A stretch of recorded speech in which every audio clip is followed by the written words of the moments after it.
Good morning, everybody. In times of great challenge in our country and around the world, Americans have always come together to lend a hand and to serve others and to do what's right. I join President Obama in expressing my sympathy for the people of Haiti.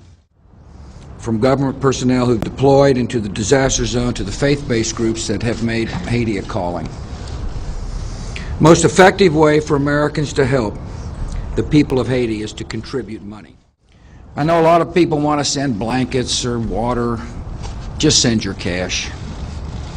One of the things that President and I will do is to make sure your money is spent wisely. President Bush and me to do this, and for what I believe has been a truly extraordinary response on the part of the American government.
There's a lot of people around here that have a really lot of strange ideas, and I think many of them are pretty bizarre.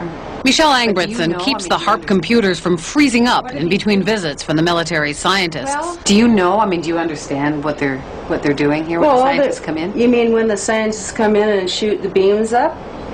Yeah, they're shooting the beams up, and I think that heats a little small space in the ionosphere, and then you've got guys that are sitting on computers, and you've got people putting up weather poles that measure weather and everything like that. I mean, there's something spooky going on here. There have been claims made by some scientists that that you could heat up the ionosphere and affect local weather. If you were to do Eastland patents, I have no doubt that's the case. Claims are being made that it could disrupt global communications. Global? Yes, No. that it could shut down another country's communication system and enhance your own. Not HAARP. Not HAARP in As it is Alaska. now. No. But you couldn't disable any systems? Those that use, if the systems used a path which was accessible to the HAARP beam, yes. Starting to sound like Eastland's invention to you? Well, remember, John Heckscher says HAARP has nowhere near the power levels Eastland talked about.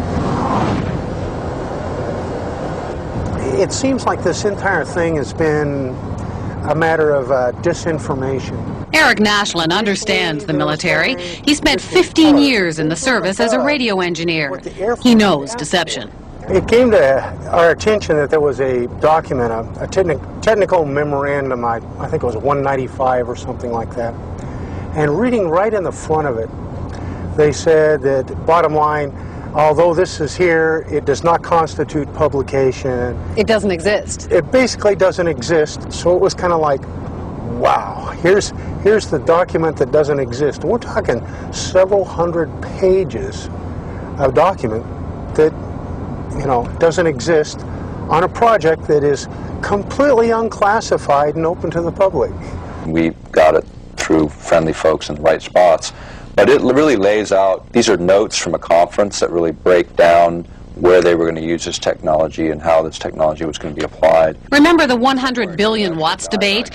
Well, for Nick Begich, this document was pay dirt. And in the document that we uncovered, the actual desired level of these researchers is 100 billion watts, and there we're talking something closer to the order of what Bernard Eastland envisioned.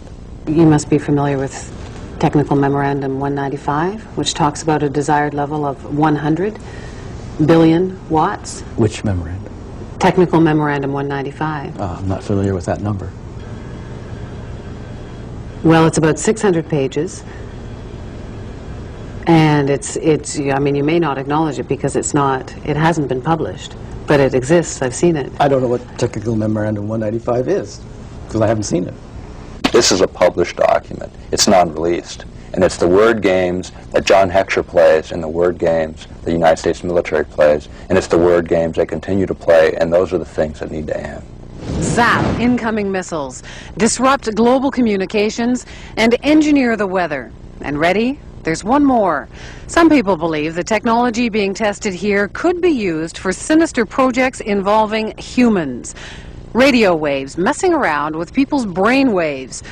And guess what? The military denies this one, too.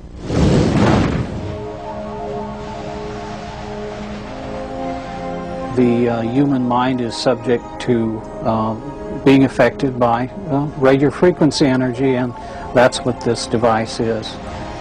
In other words, you can move the moods of large populations using this kind of technology. So now we have not just maniacs in the Pentagon, but a bunch of Dr. Strangeloves? Pretty weird stuff. But scientists have been experimenting with radio frequencies on animals' brains for decades. And the military has followed it all very closely, especially once it found out the Russians were onto it. It was all kept a deep, dark secret by the two superpowers. Back in the 60s, the Soviets began zapping the American embassy in Moscow with a low-frequency beam. No one knows for sure what they were up to, but one theory is that they were trying to mess with people's central nervous systems. And one report did say the diplomats got depressed a lot. And hey, just think of all the nifty applications against the enemy. Why blow people up when you can drive them crazy? From documents dating back into the early 80s, we see that the military had discussed the possibilities of mind control through radio frequency energy. The possibility is there. The military has studied it. A 1982 Air Force report called radio frequency energy a major new research initiative and said that RF can, quote, disrupt normal purposeful behavior. A 1987 military report called for more research on RF energy as a non-lethal weapon, while pointing out that most of the existing technology is classified. And sure enough, in 1993, there was a big conference at Johns Hopkins University. Here, the entire conference was classified. But the agenda wasn't, and weapons using extremely low radio frequencies, or ELFs, were listed as a very attractive option.